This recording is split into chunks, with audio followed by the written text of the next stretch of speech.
Welcome to the Old Time Radio Westerns. I'm your host, Andrew Rhynes, and I'm excited to bring you another episode. This is one of over 80 episodes released monthly for your enjoyment. You can find more Western shows at our website by going to OTRwesterns.com. Now, let's get into this episode.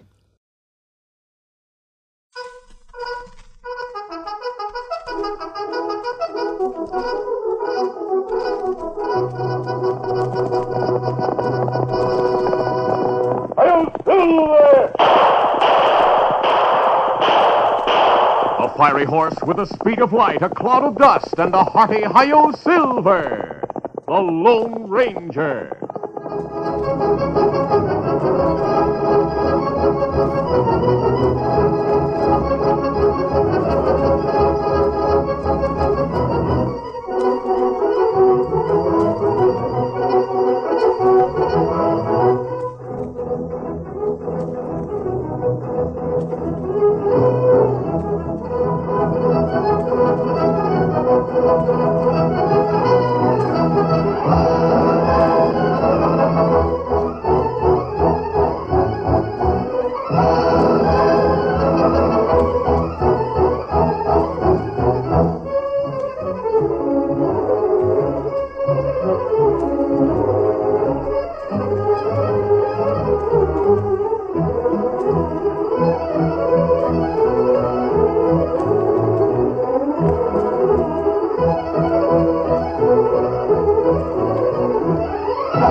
His faithful Indian companion Tonto, the daring and resourceful masked rider of the plains, led the fight for law and order in the early western United States.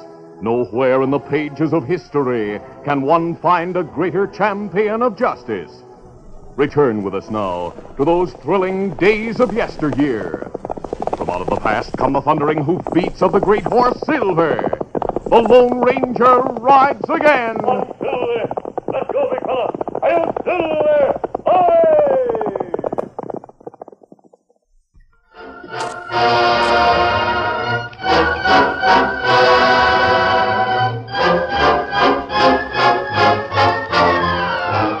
Frank Norton, in the rear office of his combined cafe and gambling hall, looked out the window and watched a stagecoach stop in front of the bank across the street. Two guards, one of them carrying a bulky canvas bag, emerged from the coach and entered the bank. Norton turned to his lieutenant, Eddie Cassidy. Eddie, did you see that? Looks like a money shipment, doesn't it? Sure does, Frank. When the Kansas City stage brings in two men looking after one shipment, it means plenty of money. You, have any ideas, Frank? Yeah, I think I have. I have an idea. I want to talk with Lee Madison. But Lee Madison, young teller at the bank, came to Norton's office that afternoon before the gambler summoned him. Madison was visibly disturbed, and there was desperation in his voice as he closed the door behind him. I hope no one saw me come in. Don't worry, no one did. Sit down, Lee. Yeah. I hear you received a big money shipment at the bank today. Yeah, but I haven't time to talk about that. Frank, the bank president, Mr. Eldridge, told me only a few minutes ago that he's having auditors in tomorrow. They arrived on a stagecoach from Kansas City. So? Frank, I'm short in my accounts. Money I lost here gambling hasn't been my own. At least not after the first few $1,000s. I stole $8,000 from the bank. Which I didn't ask you to do and which doesn't concern me in the least. What does concern me is the fact that I hold IOUs for $11,000. What about those? I can't pay you, Frank. You know that. What I do want is for you to lend me $8,000 tonight. Are you crazy? Frank, you must. It'll be only for a few days, till after the auditors go. I'll get it back to you then. I'm not interested. You see this gun, Lee? Why, fingering your gun like that? No reason. Just nervous, perhaps.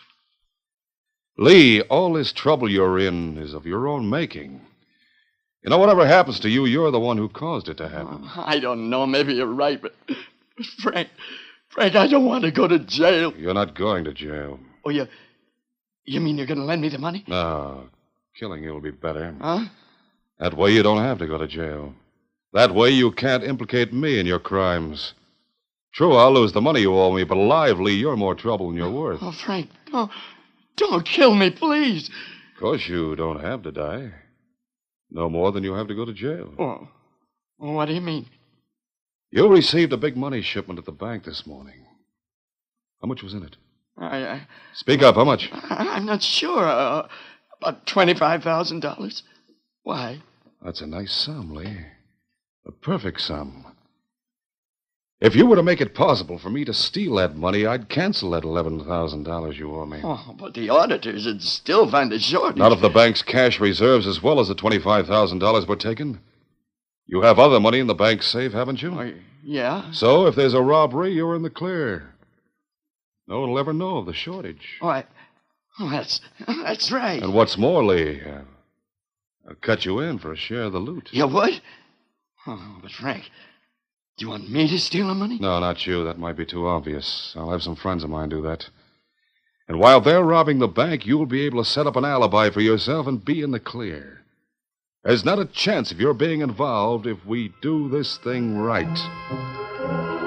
Lee Madison's desperate situation, Frank Norton's persuasiveness, and Madison's innate weakness of character caused him to relent. He agreed to pave the way for the bank robbery.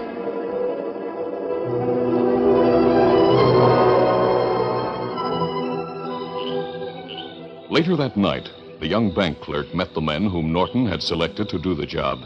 They were Eddie Cassidy and Jocko Hinsdale.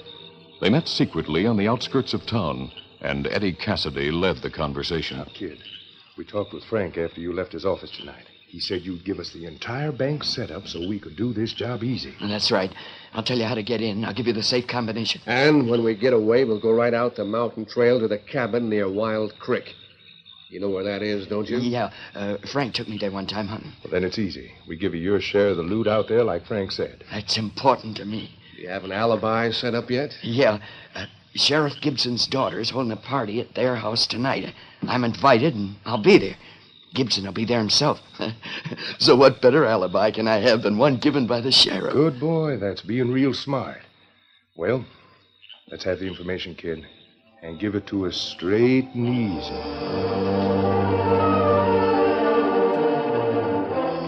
It was shortly after midnight when the two crooks, masked, made their way into the bank by breaking open the rear door.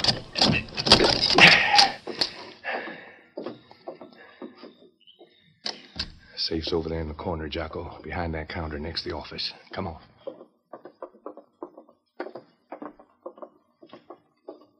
Here we are. Now light the candle and let's open this thing.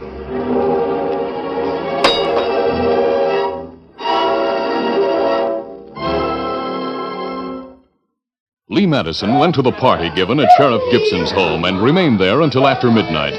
Sure that his alibi was established, he prepared to leave when suddenly the door opened and a townsman, Roy Shannon, made an excited entrance. Sheriff, the bank's being robbed. Right now it's being robbed. Are you sure, Roy? Yeah, I saw a light inside and I looked in through the window. There's two hombres kneeling by the Come on safe. in. Wait till I get my gun. Oh, it would have to happen when all my deputies are away. Hey, Lee, what's the matter with you? You look sick. The bank? Well, come along. It's where you work. We'll need you. Yes, sure. Sheriff Gibson hurried from his house, followed by Roy Shannon. Lee Madison, ashen-faced, lagged behind. As the lawman neared the bank, he yelled over his shoulder to Shannon. Roy, we'll need help. I'll cover the rear door of the bank. You run to the fire bell and sound the alarm. Arouse everybody out into the street and hurry. As Roy Shannon ran to the huge bell that hung at the end of the street, Sheriff Gibson sped to the rear door of the bank, figuring to make an unexpected entrance there. But at that moment, the door opened and two men emerged. One carried a canvas bag and the other held 2 guns. The sheriff shouted, Get your hands up. I got you. Reach. Before he could shoot, Jocko Hinsdale's guns blazed. As Sheriff Gibson fell to the ground, the robbers ran past him and mounted their horses. Eddie, they're sounding the fire alarm. That means the whole town will be out. Jocko, ride back there through the woods. Let's go. Get up there. Get up. The Lone Ranger and Tonto, camping in the hills outside of town, were aroused by the sound of the great bell, heard plainly in the still night. Tonto, that's the alarm bell in town. Something's happened there. Let's go. A few minutes later, the masked man and Indian, astride their great horses, started toward town. Scout! The moon was high in the sky, and the Lone Ranger, looking down on the crossroad below, reined his horse abruptly. Ho! Oh, Scout, oh, fella. Oh. Tonto, do you see down there? Kemosabe. 2 men ride fast on horses. Yes. They're wearing bandanas across their faces, Tonto. I'm sure of it. They're riding away from town. Must be crooks. The only answer. That's why the alarm was ringing. Tonto, let's go. We're going after them. Put them up, Scout.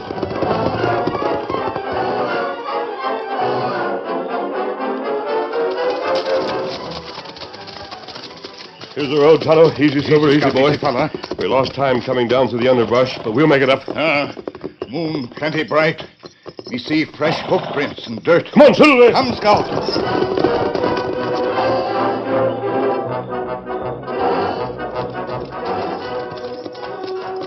Oh, Scout. Oh, fella. Easy, steady. Kemosabe. We get near creek now. Maybe them ride through water, try to lose trail. Quiet, Tonto. Listen. Me hear horses. Yes, Tonto. Perhaps those are their horses.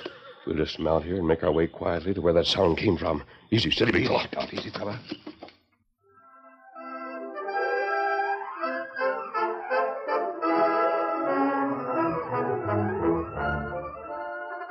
The curtain falls on the first act of our Lone Ranger adventure. Before the next exciting scenes, please permit us to pause for just a few moments.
Now to continue.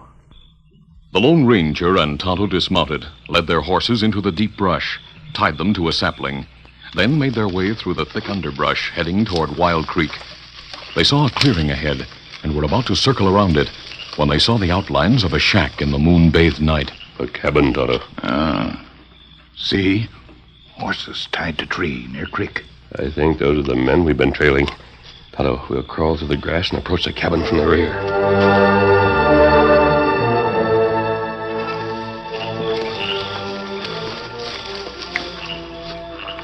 Here we are, Tonto. There's a window right above us. Someone talk inside. Get to your feet. We'll listen to what they say. Inside the cabin, the 2 bank robbers, Eddie Cassidy and Jocko Hinsdale, counted the last of the bills that made up the loot from the robbery. A dimly lighted lantern revealed the money scattered on the table. Hey, Jocko. Well, this is almost twice as much as Frank said we'd get. Yeah, there's $43,000. I wonder if Frank has any idea how much we were going to get. Well, if he did, he didn't mention it to me. Hey, Jocko, you think we could hold out $18,000 for ourselves? Not say anything to the boss. Just give him 25. You forgot about the kid. But why wait for him? And why turn over any of this money to Frank Norton? Jocko Frank's a smart hombre. We know that. We double-crossed him on this job. He'd track us down some way. I don't know how he'd do it, but he'd do it. Listen, Eddie. Frank Norton can mark cards and fix the wheels in faro banks. But he can't put a mark on us if we're in San Francisco or someplace like that. Now, what do you say? It's a deal, Jocko. Good. Let's put the money back into this bag. Yeah. And there. Push that pile of bills over, huh? Right. That's it. That the last bunch? Yeah. You ready to go now? Sure. Eddie, carrying the money-filled bag, led the way to the door and opened it. What's your hurry, boys? Hey, wait. A masked man. Move back into the cabin. You're covered. Jocko, behind Eddie and shielded by his partner, drew his gun. Out of the way, Eddie. Let me... Oh, my arm. I'm shot. Who did that? Nice shooting, Tonto. I had a friend covering you from the window, Eddie. Drop that bag and reach for the ceiling. Oh. That's it. Come inside, Tonto. Look at my arm. It's bleeding. Tonto will bandage it.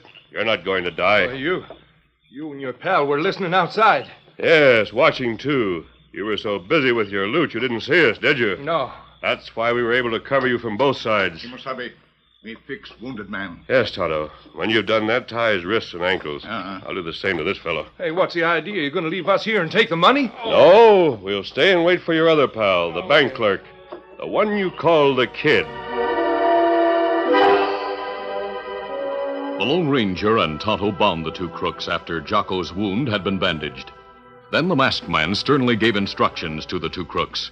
He ended by saying, And you'll do exactly as I say, or we'll use our guns. You understand? Yeah, I hear you. And if you want to take the kid, go ahead. He's the one that got us into this. Yeah, he's the one. We'll do what you say. All right. But judging from what I heard, Frank Norton's the one who got you into this. Sit down on these chairs in front of the table. All right. Sure. Now stay there. Do as I told you. We'll be crossed behind the table, just in case you get ideas. Don't worry about that. Tonto, put out that lamp, please. Kimosabe. There. Good. Now we'll wait.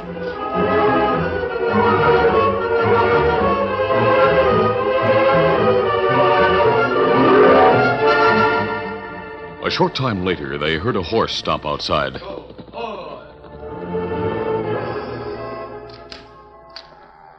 Then, after an interval, the door to the shack opened, and a figure stood there, silhouetted in the moonlight. Eddie. Jocko. You here? Yeah, kid. Come inside and close the door behind you. Sure. What's the matter with the lamp? Leave it out. Might be seen from the outside. Did anybody see you head up this way, kid? No, I made sure of that. I rode behind the posse. Posse kept riding along the road down below. I waited till they came to a turn in the trail, and I fell back and made my way up here. They didn't get wise to me at all. Where's the money? Here, behind us on the table. Well, what about the sheriff? Did he die? No, you just wounded him. What about Frank? Where's he? He didn't ride with the posse. Last I saw him, he was sitting in the rear of the cafe, playing cards with 3 other fellas. Sure, he would But be. look, I want my share of the money. Where is it? Well, say, why do you fellas just keep sitting there? Put on a light for at least a couple of minutes, huh? I'll do that. Who was that? See? The lamp's on. Masked man and an Indian. Eddie, Jocko. That's no good, kid. They have us tied up. I'll get out of here. No, you're not cold. You stay here. Don't hurt me. Don't shoot that gun. And come back into the center of the room and start talking. Talking? About what? Everything. And you'd better talk fast. He's a tough hombre, kid. And you're just a pigeon. You'd better talk. Besides, he's promised to take me to a doctor when we get back to town. Back to town? Yes. What's your name? Madison. Lee Madison. Keep away from me, please. I can't stand anymore. I can't. What do you want me to tell you? Everything. And I'll ask questions as we ride along. When Lee Madison, his nerves completely shattered, finished his confession, the Lone Ranger and Tonto placed him and the other 2 crooks on horses. Now we're riding to town. We'll ride behind you with guns ready all the way. When we get there, if the posse hasn't returned, we'll go to Norton's office. Then if things go as I plan, we've got the whole story. All right, go on. Get up there. Come on, Silver. I'll stop.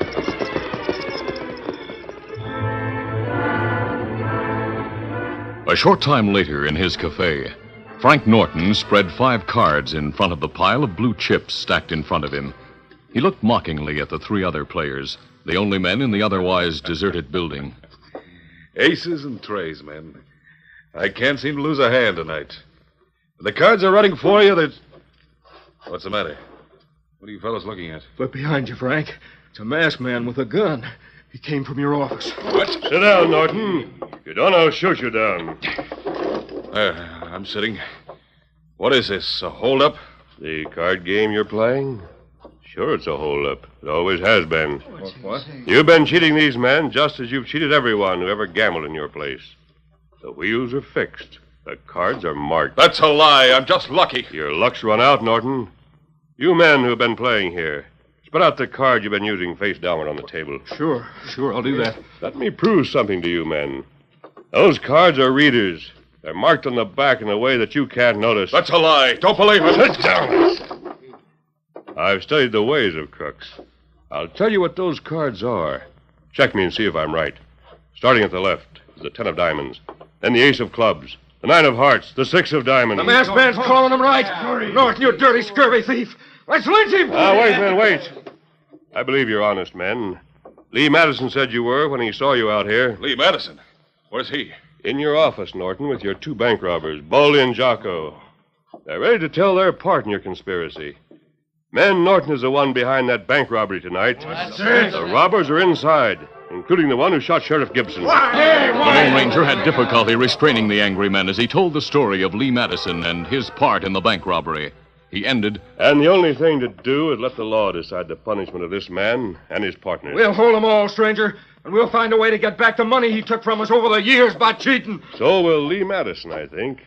But he'll pay the penalty for his thievery in this night's robbery. Boys, look, it's the posse. Here's Deputy White.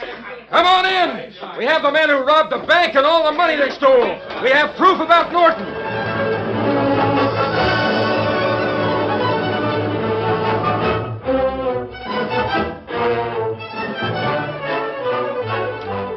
It was 2 hours later when lawmen, with Lee Madison's help, had the confessions of all the crooks involved. Deputy Sheriff White said, And every crime but murder is on the list. And it's just luck that Sheriff Gibson's going to live. Oh, we'd have murder, too. Madison, will you sign the confession? Yeah, I'll be glad to. And I'll take whatever punishment's coming. Well, what are we waiting for? You're going to take me to jail? Get it over with. I'll take you, Norton. And I'll place a guard around the place to keep you from being lynched.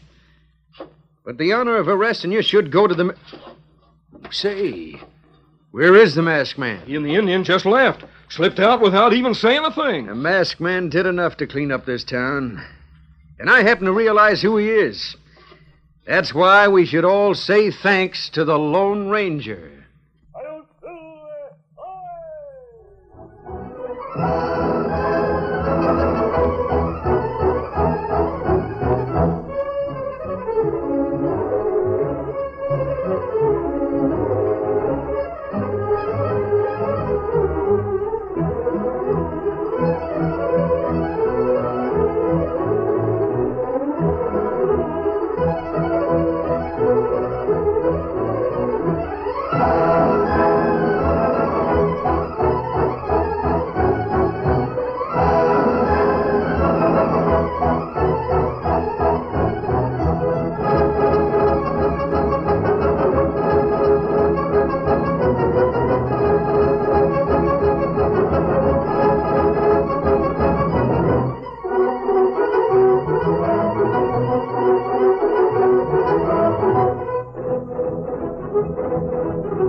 This is a feature of the Lone Ranger Incorporated, Created by George W. Trendle, produced by Trendle Campbell Muir Incorporated, directed by Charles D. Livingston, and edited by Fran Striker. The part of the Lone Ranger is played by Brace Beemer.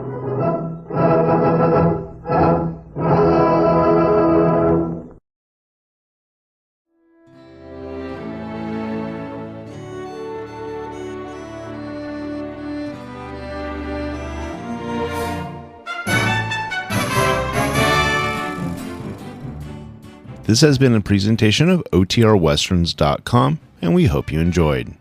Please take some time to like and rate this episode within your favorite podcast application. Follow us on Facebook by going to OTRWesterns.com/Facebook, and subscribe to our YouTube channel by going to OTRWesterns.com/YouTube. Become one of our ranch hands and unlock some exclusive content. We want to thank our most recent ranch hands, Steve, who joined us recently. You too can join by going to OTRWesterns.com/donate. Send us an email, podcast@OTRWesterns.com, and you can call and leave us a voicemail, 707-986-8739. This episode is copyrighted under the attribution non-commercial share-alike copyright. For more information, go to OTRWesterns.com/copyright. Have a great day, and thanks for listening.